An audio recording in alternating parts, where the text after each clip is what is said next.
All right, so in this video, we want it to be the case that whenever we perform an action, we want objects to spawn at a specific location. So as of right now, we have the action performed of when we click the mouse, the objects spawn at the mouse position, which is very doable because mouse X and mouse Y are built-in variables. So I can just create the object to be at the mouse location. But what if I wanted it to be the case that when I ran this, when I clicked, the object spawned from where this pink rectangle is that moves along the bottom of my screen. That pink rectangle has a position, but it's moving as it goes, so I want it to be that the objects spawn from here instead. The change is actually not that much bigger to be done. It still right now is happening on a mouse release. This action might be something that you want to be happening on a key detection instead, so that action might change for you.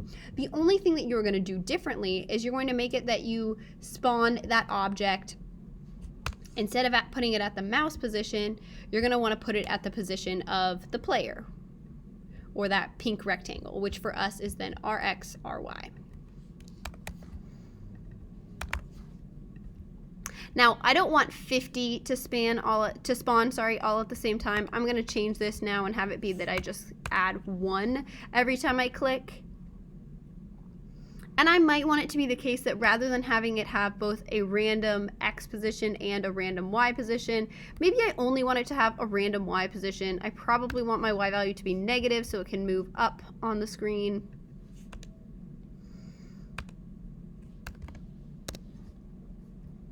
But let's make our X speed 0 for the time being. Still a random color, that's fine. But let's see how this goes, and then I'll talk through it again. So now, every time I click, notice that one's moving slower because it's got a different random speed, but every time I click, a box shape appears from the top corner of where my rectangle is. Now if I move my rectangle, the box shape continues to spawn from new places, and as I move, that continues to happen. It's dropping them off as it goes, or shooting them out maybe.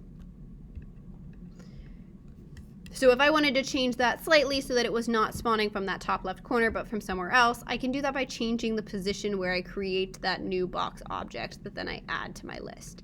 Then just like always, I loop over the list of box objects, I get one, I draw it, and I tell it to act in whatever way I want it to act for my game. But all that's changing is that position is no longer something random, it's not hard-coded, it's set based on the variables of whatever other position you care to have it spawn from. That's it.